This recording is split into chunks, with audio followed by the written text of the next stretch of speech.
She's my girl.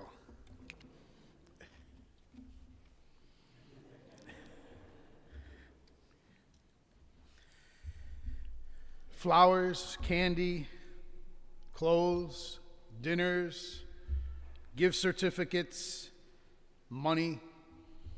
The list could be endless, because these are just a few of the examples of gifts that we tend to share with one another at various times. But another great gift is the gift of flowers, because flowers are a unique kind of a gift. They celebrate significant occasions, both happy and sad. They have the flexibility to adorn a prom dress or to soften a funeral chapel. Because flowers, it seems, are seldom purchased for oneself, because a part of their identity is that flowers are always a gift, because they have a reputation for mending marital troubles, for healing hospitalized friends, for beautifying birthdays and anniversary tables, and so much more. But when a flower is given as a gift, there is something attached to it. It requires care, and thus responsibility is given to the individual. Because we know what happens. If it's not watered, if it's not put in the sun, if it's not cared for, then it withers and dies rather quickly. The better it's cared for, the longer it will live, and the longer the memory of the person who gave it will be remembered as well. And so take, for example, when you give an individual a gift. Maybe today, Father's Day, when you give a gift to your dad or your grandfather. Think about what you do. Do we think, will the gift be good enough? Is it something the person wants? Should I maybe have given a second gift with the first one? And what will the person do who receives the gift? What will the response be? I believe today's scriptures remind me about gifts, about flowers, because all of the scriptures passages this morning speak to us about gifts more beautiful, more lasting than flowers. Because God's gifts to us sometimes seem to be ignored. We fail to recognize them in our lives. We don't use them. We let them wither away, where they're rejected. And sometimes we only keep the gift for our very self. The prophet Zechariah this morning speaks prophetically about the Messiah. He says, they shall look on him whom they have thrust through. Because God's gift of his own Son was indeed rejected, as we all know. He wasn't accepted at all times. His ministry wasn't followed. Because what was going on? The people of the time were looking, expecting a different kind of a Messiah with a title, with a fame, with a power. And Jesus was rejected because he just didn't match up to what they wanted at the time. And so do we do this to one another? Do we do this to our God? Do we say no? Do we ignore the helping hands of family and friends in our lives? Do we say, oh, you're no good? Or do we say and reject friendships?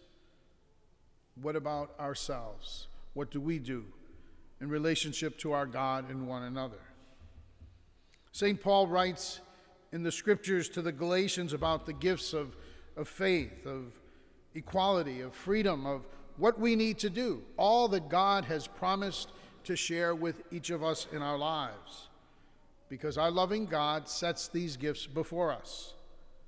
They're unexpected, and what we do with them is important. But yet sometimes, because our lives seem to be so busy, so hectic, so confused, we fail to use them. we fail to do what God asks of us, because God places them there for us, for the betterment of who we are and our lives every day. And sometimes we just don't see them. We don't use them.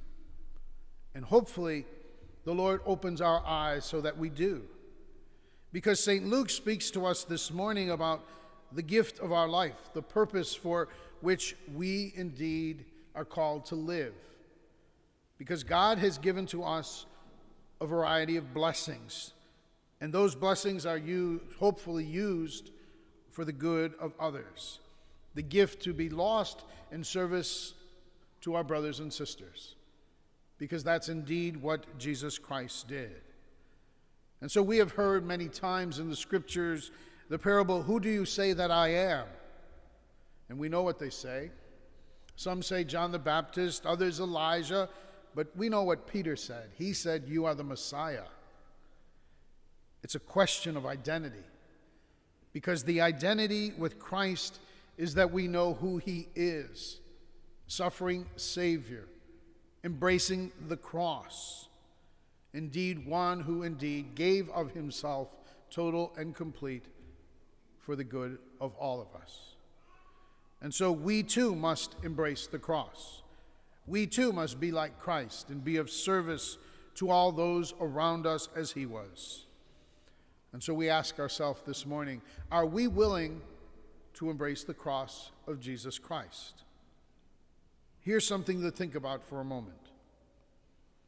Father Joseph Veneroso, an author for the National Catholic Reporter, asked his readers to consider the implications of wearing a cross or a crucifix as a necklace, as an earring, and maybe even some have gone so far as to have a cross of Christ tattooed on their body.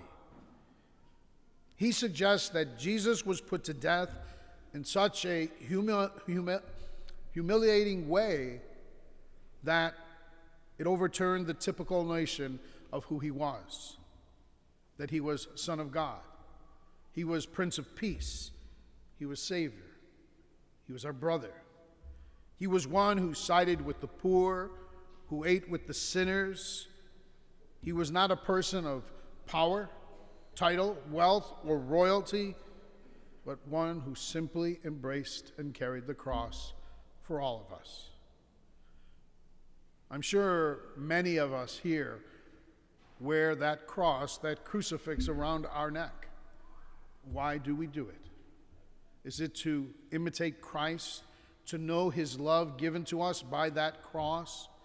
Hopefully so, because it's a reminder of all that Christ does for us day after day, week after week, that the cross is the victory over sin and death for you and I. And so Christ showed us God's love. The cross is the mercy.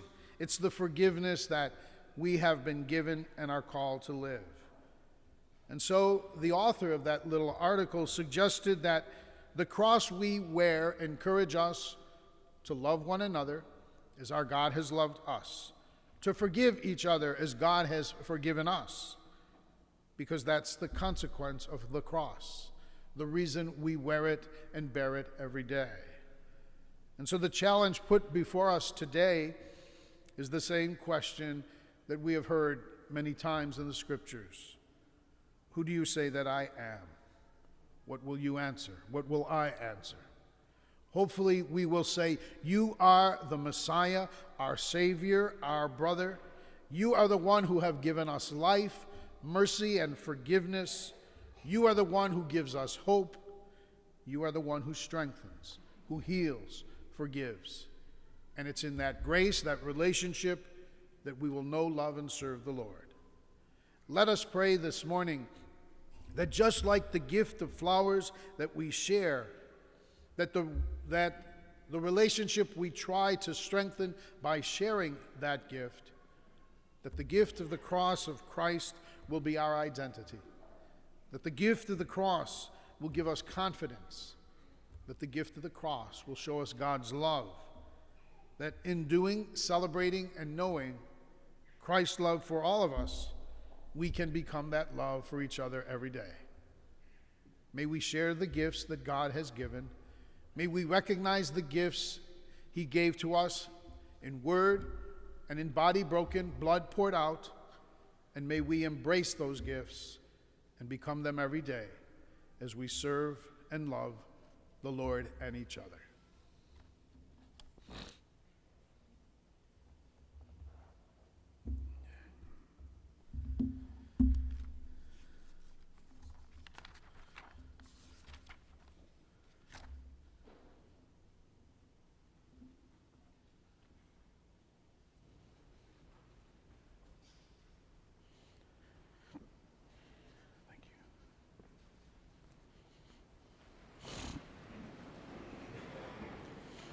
We pray together.